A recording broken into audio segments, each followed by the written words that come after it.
Siempre lo has sentido. Algo diferente en ti. No diferente como defecto, sino diferente como señal. Desde pequeño hubo momentos en los que el mundo se sentía demasiado ruidoso, demasiado superficial, demasiado vacío para lo que tú cargabas por dentro. Y nadie lo entendía. Nadie veía lo que tú veías. Nadie sentía lo que tú sentías. No es casualidad que estés aquí. Pocos llegan a este punto. Pocos se detienen a preguntarse por qué su vida ha sido tan marcada por obstáculos que no tienen explicación lógica. ¿Por qué el dolor llegó antes de que tuvieras edad para entenderlo? ¿Por qué cada vez que intentabas avanzar, algo invisible te frenaba? Lo que estás a punto de descubrir no está en ningún libro. No te lo enseñaron en ningún aula, pero lo has vivido, lo has respirado, lo has sobrevivido. Hay fuerzas que desde tu infancia han intentado apagar lo que llevas dentro. 9 ataques invisibles que persiguen a los elegidos de Dios. Y el último, el que casi nadie reconoce, es el más peligroso de todos. Quédate, porque esto no es solo información, es el espejo que llevabas años buscando. Capítulo 1. El ataque de la identidad robada. Desde que tienes memoria, alguien intentó decirte quién eras. No fue una conversación amable, fue una imposición. Fueron palabras que caían sobre ti como sentencias. Eres demasiado sensible, eres raro, no encajas. Deja de pensar tanto. Y con el tiempo, sin darte cuenta, empezaste a creerlo. Este es el primer ataque invisible, la destrucción de tu identidad desde adentro. Los elegidos de Dios no llegan al mundo con un camino pavimentado. Llegan con una misión, y eso los hace blanco. El primer golpe siempre va al nombre, al sentido propio, a esa certeza interna de que eres alguien con propósito. Porque si logran quitarte eso, lo demás se derrumba solo. No fue accidental que te hicieran dudar de ti mismo tan temprano. Las personas que lo hicieron quizá no lo sabían, pero fueron instrumentos de una fuerza más grande que teme lo que tú eres capaz de convertirte. Tu sensibilidad no era un defecto, era tu antena. Tu intensidad no era un problema, era tu poder en desarrollo. Y sin embargo, pasaste años tratando de ser menos. Años intentando encajar en un molde que nunca fue hecho para ti. Pero hay algo que ese ataque no pudo completar y de eso hablaremos a continuación. Capítulo 2. El ataque del aislamiento forzado. Hay una soledad que los elegidos conocen bien. No la soledad de quien no tiene a nadie, sino la soledad de estar rodeado de personas y sentirse completamente solo.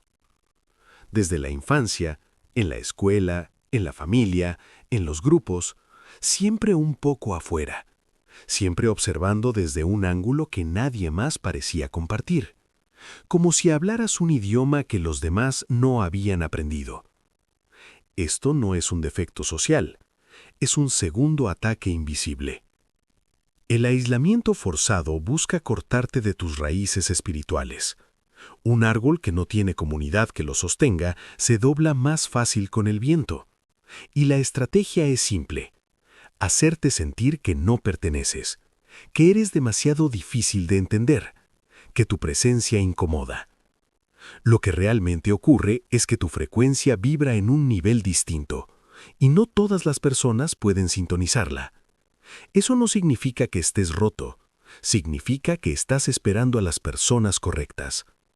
Los elegidos no son solitarios por naturaleza, son selectivos por designio.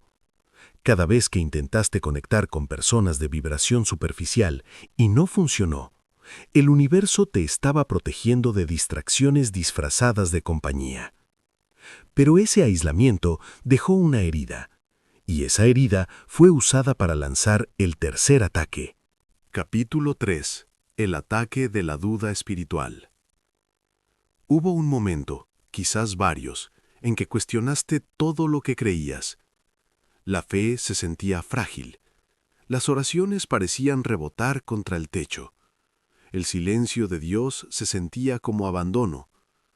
Y en ese silencio, Una voz comenzó a susurrar. ¿Y si todo esto es mentira?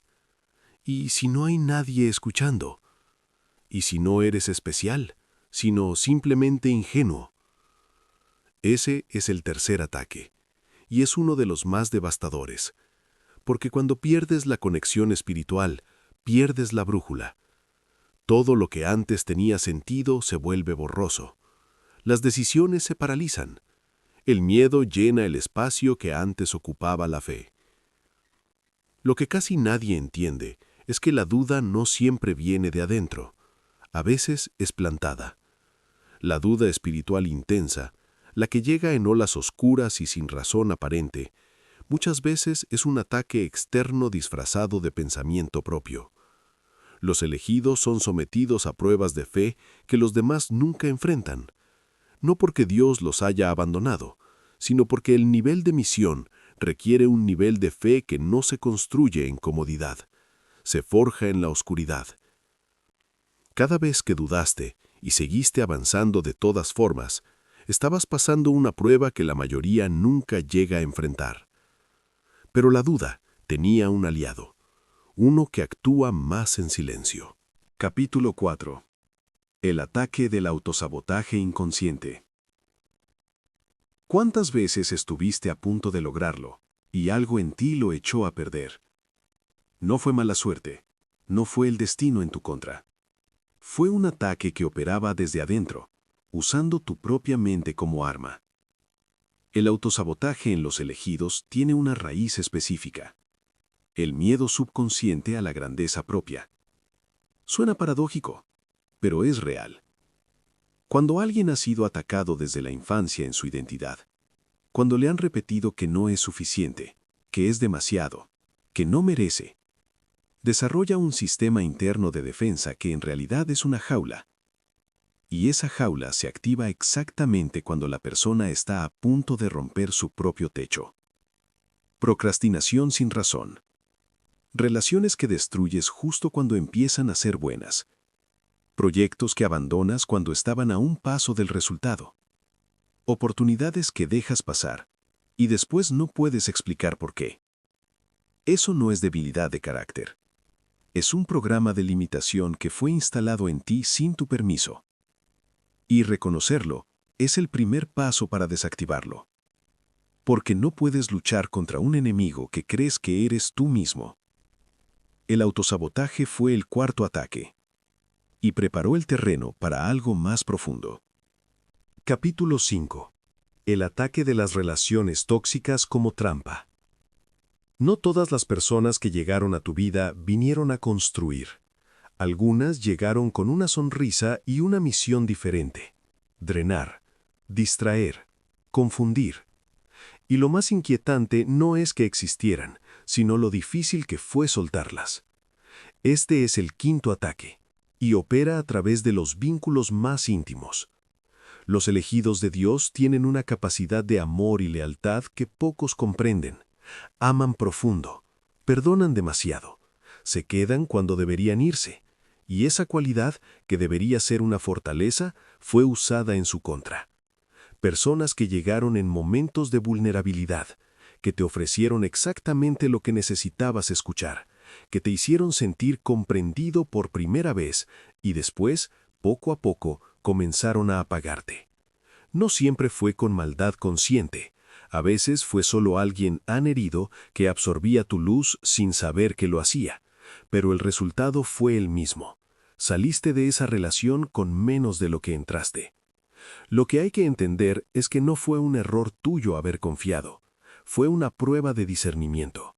Y cada vez que saliste de una de esas relaciones, aunque tardaste, te fortaleciste.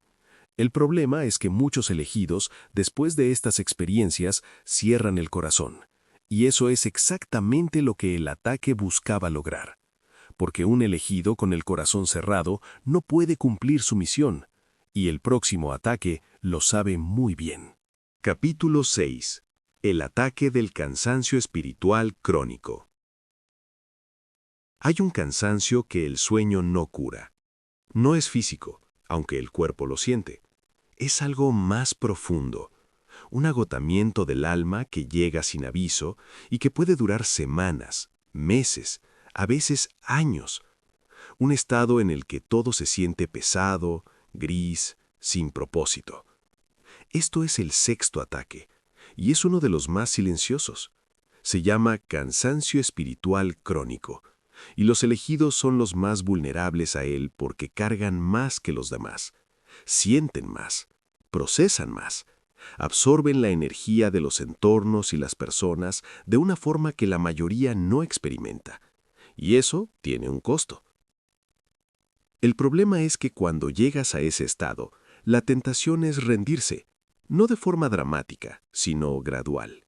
Empiezas a creer que quizás no había misión, que quizás el llamado que sentías era solo ilusión, que quizás lo más inteligente es simplemente sobrevivir, encajar, dejar de pelear. Y ese es exactamente el objetivo del ataque. Porque en ese estado de agotamiento, las decisiones que tomas no son tuyas, son de la fatiga, son del miedo, son del vacío. Si en algún momento de tu vida llegaste a ese punto y lo sobreviviste, necesitas entender algo.